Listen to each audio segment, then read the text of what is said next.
Philippine Politics and Governance, Lesson 8, The Judiciary.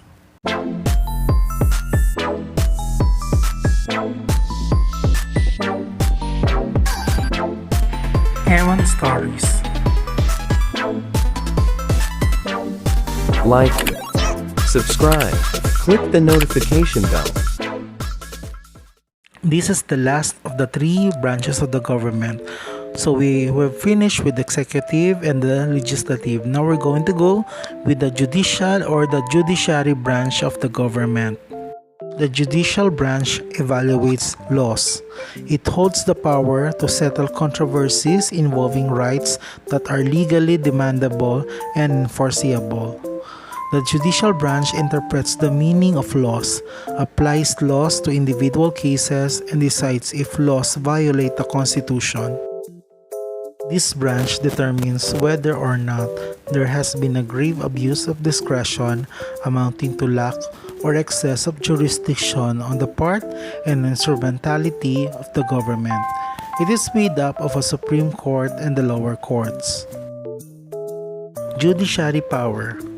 The power to interpret and apply laws.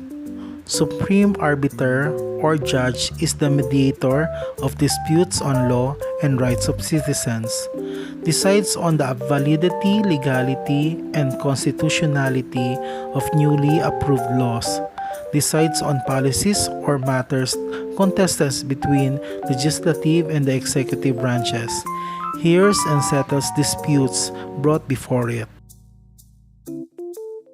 Upholds the rule of law by determining violations and prescribing proper sanctions.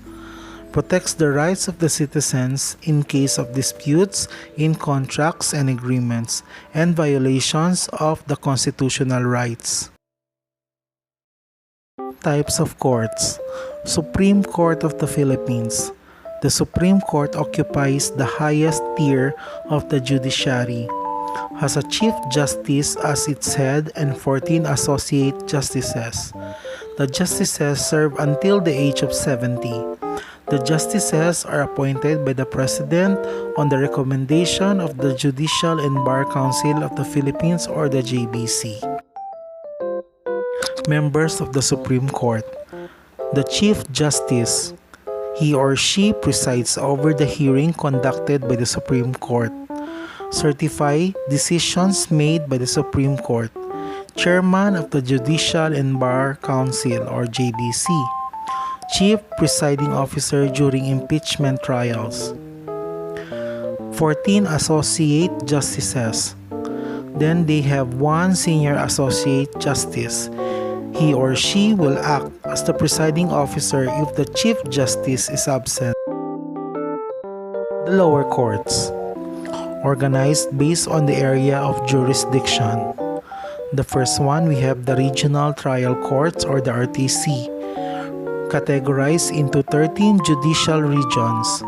The number of RTCs depends on the size or the population of the province or city.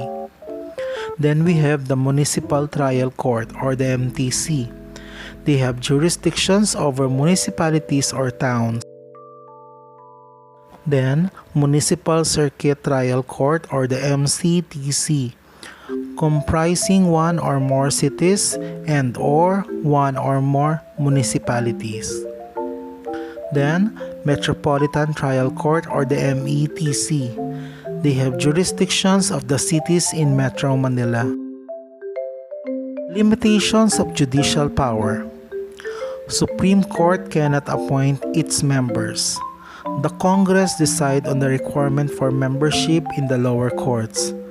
The Congress also constitutes the Commission on Appointments. They set the members of the Judicial and Bar Council.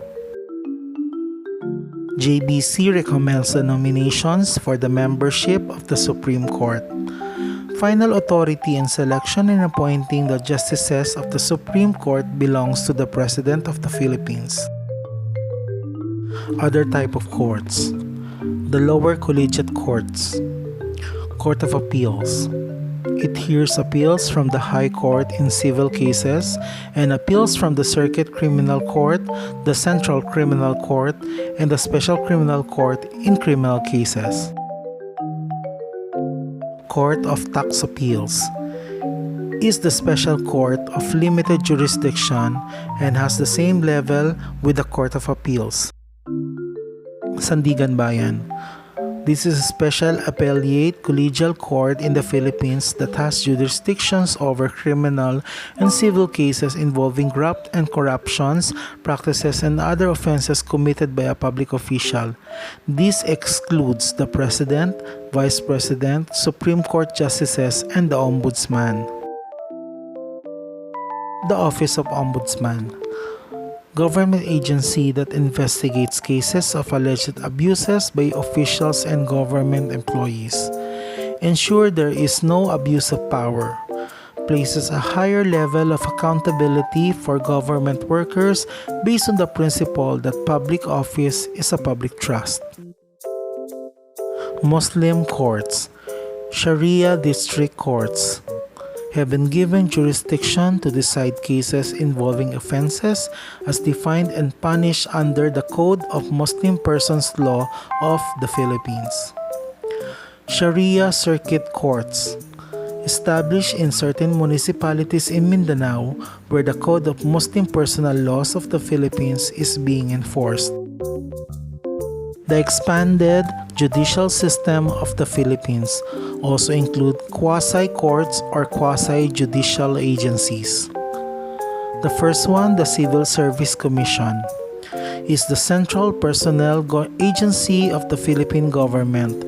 The CSC is responsible for the policies, plans, and programs concerning all civil service employees. Commission on Election or COMELEC, the principal government agencies tasked to enforce and administer all laws and regulations concerning the conduct of regular and special elections. Commission on Audit or COA, tasked to examine, audit, and settle all accounts pertaining to revenues and receipts of and expenditures or uses of funds and property owned by government or its agencies, and to submit a report covering the financial condition and operation of the government and its agencies, and recommend measures necessary to improve their effectiveness and efficiency. National Labor Relations Commission or NLRC, under the Department of Labor and Employment or DOLE, hears cases concerning employer and employee relations. Department of Agrarian Reform Adjudication Board, under the Department of Agrarian Reform, this hears and resolves cases regarding agrarian reform. This is the picture of the organization of court in the Philippines.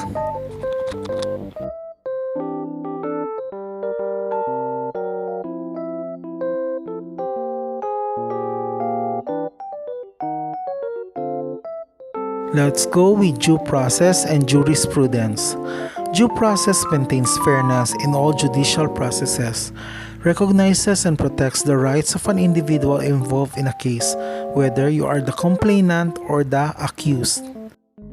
Precedent, earlier laws or decisions that provide some example or rule to guide them in the case they are actually deciding.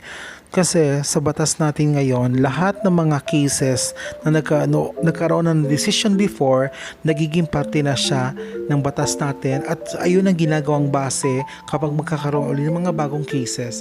So ginagawa silang basihan kung ano magiging decision para nagiging fair ang decision ng korte sa ating mga mamamayan. The jurisprudence. Juris means law, and prudentia means wisdom or knowledge. It seeks to explain the nature of law in its most general form and provide a deeper understanding of legal reasoning, legal systems, legal institutions, and the role of law in society. That's the end of our lesson for the judiciary branch of the government. Let's recap or review. So remember, the executive branch of the government carries out laws. Kasi nga sila yung nag-a-approve, di ba? Ang ating presidente nagpipirma ng batas. So they carry out laws, sila nagpapatupad. Kasi alalahanin nyo, the police force is under the executive branch of the government. Okay, the judicial branch interprets the meaning of laws. Kaya kapag nagkakaroon ng kaso tayo, ang nagde-decide ng kaso natin is the judicial branch. And then the legislative branch is the one that makes the law. Sila ang nagkikreate ng mga batas natin. Remember that each branch of the government can change acts of the other branches as follows. So ito yung pwede nilang pakialaman sa iba't ibang branches. Kasi nga diba we have the judiciary, the executive, and then the legislative. So the president or the executive can veto laws passed by the Congress. Pag sinabi nating veto, ibig sabihin pag may ginawang batas ang Congress or the legislative, pwedeng hindi siya i-approve ng presidente, and that is called the veto. Congress, on the other hand, confirms or rejects the president's appointments and can remove the president from the office in exceptional circumstances. Nangyari na ito before, di ba? Kung saan may mga appointees ang presidente pero hindi siya tinanggap ng mga members ng Congress. And even Congress, pwede niyang patanggal ang presidente, which happened to our former President Erap Estrada. And the last one, the justices of the Supreme Court who can overturn constitutional laws are appointed by the President and confirmed by the Senate. So ang pagkakaposisyon o pagkakaupo ng mga justices ng Supreme Court galing sa appointment ng presidente at inaprubahan ng Senado or the legislative branch. And because of that is what we call the check and balances. This allows the branches, which is the executive, legislative, and the judiciary, to impose certain limits of powers of one branch to prevent the misuse and abuse of authority and power. Kaya nangyari yun, chine-check nila ang isa't isa to make sure na walang umaabuso and to make sure that the three branches of the government are all in all equal footing. That ends up our lesson 8 with the judiciary, and also with lesson 6 and 7, the executive and the legislative. So again, this is based from the curriculum guide given by Deped. So if you like my video, please give it a thumbs up. Please like my video and also subscribe, and also hit the notification bell for updates. And I'll see you again on my next lecture. Bye-bye. Thanks for watching. Take care and God bless.